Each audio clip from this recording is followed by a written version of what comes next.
guys, Big TRC. Got something brand new here, the Eflite UMX Slow Ultra Stick. I just got this as a Christmas present from my wonderful wife, and I'm excited about this one. As you guys have seen on the channel before, I do have the big Slow Ultra Stick. That's a great plane, and I'm excited to see how this one flies. So I'll go ahead and get it out of the box, start to put it together, and hopefully get a chance to take it for a flight. All right, so here it is outside of the box, but still in the packaging. As usual, the manual and everything are on the underside of the styrofoam. I'm a little bit disappointed that this isn't in one big box because it looks like this is in parts.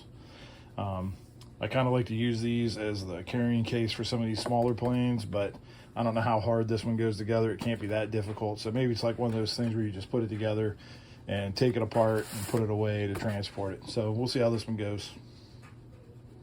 So here it is, partially unpacked. As you can see, here's the fuselage with the tail and the rudder. There's your prop, your landing gear right there. Here's the main wing. Not a whole lot to this little plane, pretty small. I'm not seeing any hardware in here, which means no screws, which can be a good thing. That means it's easy to take apart, put back together, but we'll check it out.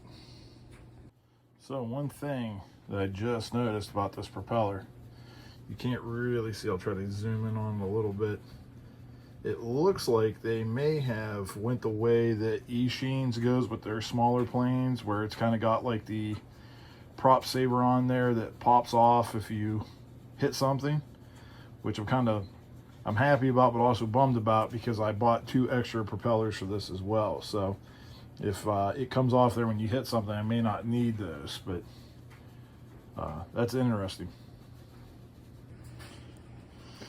So the landing gear, if you guys can see, kind of affixes over top of the fuselage, which is kind of different. You know, like on the Night Vapor, it's different. All of these smaller UMXs, it always goes on the bottom, but there's like a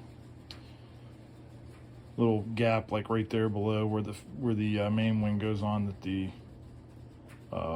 landing gear fits right into. So that's a little bit new.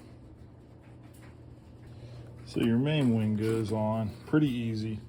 If you look right here, so the leading edge of the wing has a little plastic slat on it. It fits right in there, and then there's a snap. Kind of snaps together right in there, pretty snug. Like I would start with the trailing edge, which also has like the plastic piece and the snap. Snap that in first, and you just kind of have to bend this out and snap it into place. It seems like it's pretty snug, but might be a little bit difficult to take apart over and over again. So I was correct about the propeller. You can see like right here is where the prop just kind of snaps on there. So if it hits something, it pops off, which I have not seen this on an E-Flite plane. Maybe they do this on other UMXs. I don't really have that many of E-Flite's UMXs, but it's kind of a neat feature. Sneaky, sneaky E-Flite. So there's the prop on there, and it doesn't snap on. What happens is you kind of line it up with these grooves on here, and then you turn it clockwise and it turns into position. So that's even cooler. So here it is all together. You can see it does have a geared motor box. There's your servos and everything, some nice robust linear servos. They seem like they're pretty strong. I like the way that they ran all your control rods on the inside of these wing supports right here.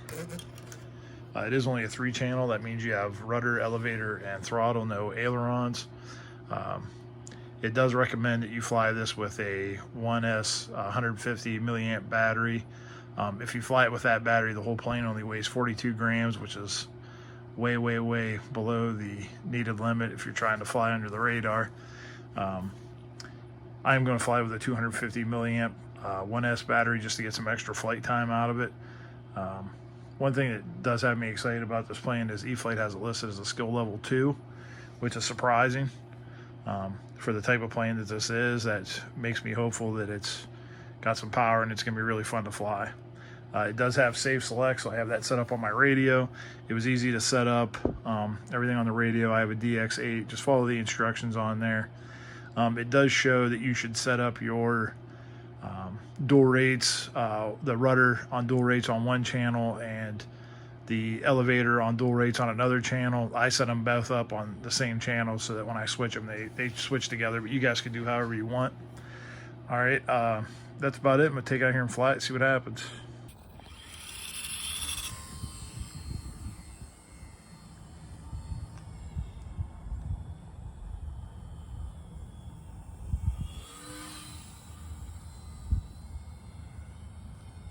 Wind's about, I think, 14 miles an hour. Is that too much? No, it's not being bad.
Oh no. Oh, shoot.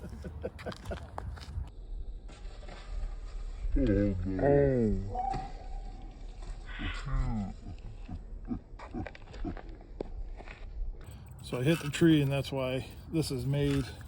Go ahead and get ahead and get right up on this. That's why this prop is made like this. Sits in there like that, and you twist it.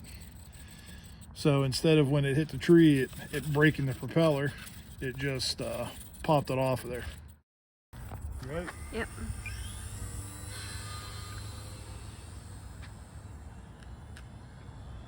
You can hand launch and take off from the ground. It's got nice big wheels on it.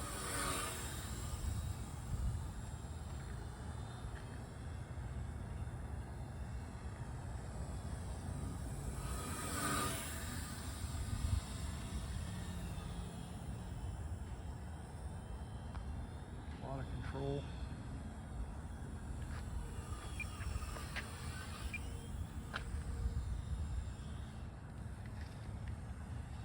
Did you actually get it hitting the tree? Mm-hmm. When you fly in the front yard, you're gonna hit some trees. I thought you hit the power line for a second. I was like, oh shoot.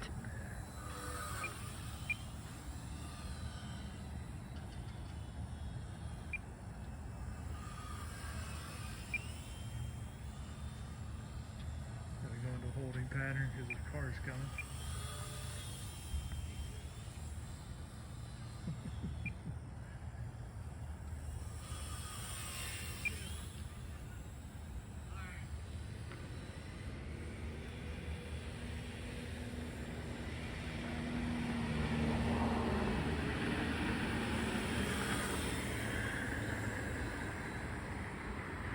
Thought it was going the other way, huh?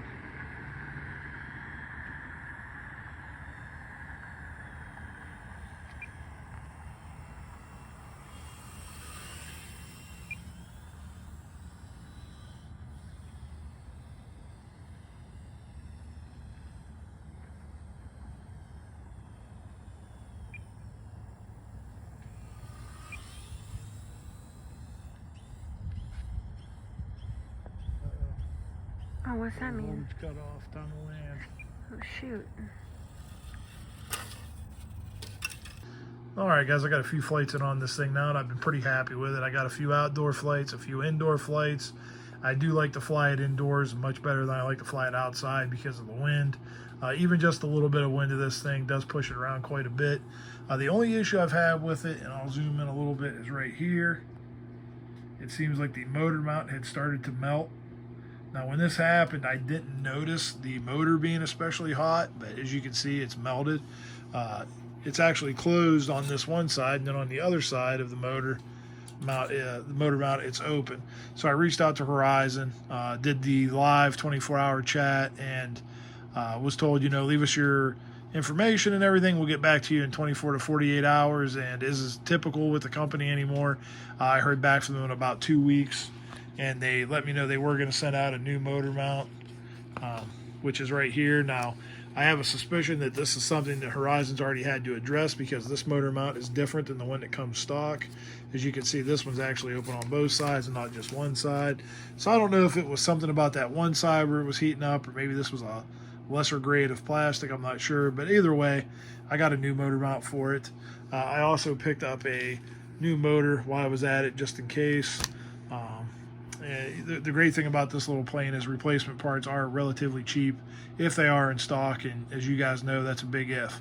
But anyways, guys, this is a great plane. I would recommend it. 2 thumbs up. It's durable. It's fun to fly. It's just a good overall little plane to have, especially if you have a place to fly inside. And it doesn't even have to be that big. It could be, a medium-sized space, and this still handles pretty well. So that's it, guys. I hope you're out there flying. I hope winter's not being too hard on you. Have a great day and happy flying.